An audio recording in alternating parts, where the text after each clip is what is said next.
একদিন নবী করিম সাল্লাল্লাহু আলাইহি সাল্লামের এক সাহাবী মারা গেলেন। রাসূল পাক ওনার জানাজা পড়ালেন। এরপর একদল সাহাবী মৃতদেহ কবর দেওয়ার জন্য কবরস্থানে নিয়ে আসলেন। সবার সাথে আমাদের নবী করিমও হেঁটে হেঁটে আসলেন। দুজন সাহাবী কবর খুঁড়তে শুরু করলেন।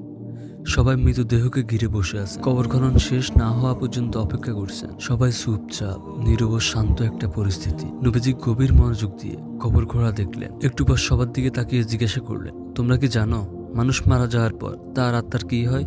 সবাই খুব আগ্রহ নিয়ে বললেন, ইয়া রাসূলুল্লাহ, আমাদেরকে বলুন। নবীজি একটু চুপ থাকলেন।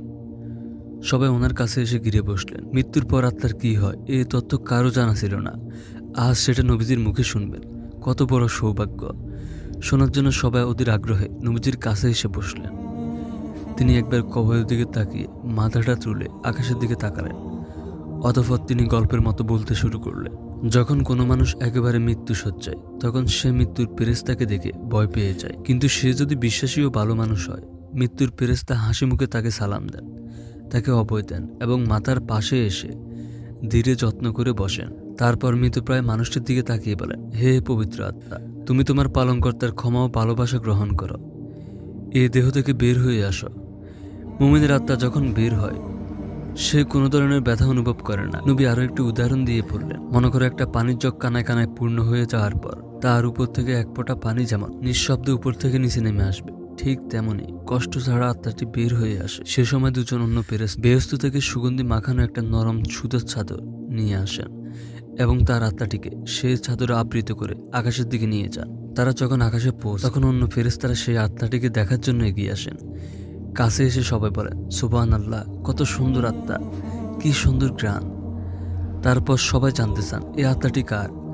উত্তরে আত্মা বহনকারী ফেরেশতারা বলেন, ফুলান ইবনে ফুলান। নবী আরবিতে বলেছেন, বাংলায় হলো অমুকের সন্তান অমুক। বাকি ফেরেশতাগণ তখন আত্মাটিকে সালাম দেয়। তারপর আবার জিজ্ঞাসা করেন, উনি কি করেছেন?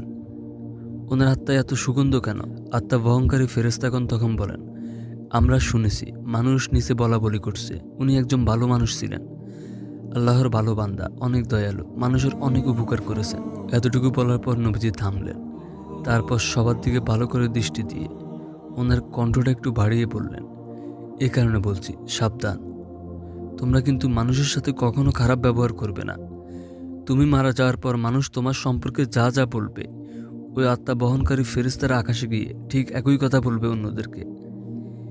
এই কথা বলে তিনি একটু চুপ করলেন, কবরের দিকে দৃষ্টি দিলেন, আবার বলতে শুরু করলেন, এই সময় মানুষ যখন পৃথিবীতে মৃতদেহকে কবর দেওয়ার জন্য গোসল দিয়ে প্রস্তুত করবে, তখন আল্লাহ তাআলা আত্মা বহনকারী ফেরেশতাদেরকে বলবেন, যাও, এখন তোমরা আবার আত্মাটিকে সে শরীরে দিয়ে আসো। মানুষকে আমি মাটি থেকে বানিয়েছি, মাটির দেহে তার আত্মা আবার রেখে আসো। সময় হলে তাকে আমি আবার পুনরায় জীবন দেব। তারপর মৃতদেহকে কবরে রেখে যাওয়ার পর দুজন ফেরেশতা আসবেন। তাদের নাম মুনকার ও নকির। তারা মৃত সৃষ্টিকর্তা, তার ধর্ম, নবী সম্পর্কে জিজ্ঞাসা করবে। মুনকার নকির চলে যাওয়ার পর আত্মাটি আবার অন্ধকারে কবরে একাকী হয়ে যাবে। সে এক ধরনের অজানা আশঙ্কায় অপেক্ষা করবে। কোথায় আছে, কি করবে, এক অনিশ্চয়তা তাকে ঘিরে ধরবে। এমন সময় সে দেখবে খুব সুন্দর একজন তার কবরে তার সাথে দেখা করতে আসছে। তাকে দেখার পর আত্মাটি ভীষণ মুগ্ধ হবে। এত মায়াবী ও এত সুন্দর চেহারা সে জীবনে কখনো দেখেনি। আত্মাটি তাকে জিজ্ঞাসা করবে, তুমি কে? সে লোকটি বলবে, আমি তোমার জন্য অনেক বড় সুসংবাদ নিয়ে এসেছি। তুমি দুনিয়ার পরীক্ষায় উত্তীর্ণ হয়েছ। তোমার জন্য আল্লাহ তাআলা জান্নাতের ব্যবস্থা করেছেন। তুমি কি সেটা একটু দেখতে চাও? আত্মাটি ভীষণ খুশি হয়ে বলবে, অবশ্যই আমি দেখতে চাই, আমাকে একটু জান্নাত দেখাও। লোকটি বলবে, তোমার ডান দিকে তাকাও। আত্মা যখন ডান দিকে তাকাবে তখন সে দেখবে ডান দিকে দেয়াল আর নেই। সে দেয়ালের দরজা দিয়ে অনেক দূর থেকে সুন্দর বেহেশত দেখা যাচ্ছে। বেহেশতের রূপ দেখে আত্মাটি মুগ্ধ হবে ও প্রশান্তি লাভ করবে এবং সেখানে যাওয়ার জন্য অস্থির হয়ে লোকটিকে জিজ্ঞাসা করবে, আমি সেখানে কবে যাব, কিভাবে যাব? লোকটি মৃদু হেসে বলবেন, যখন সময় হবে তুমি সেখানে যাবে ও সেখানে থাকবে।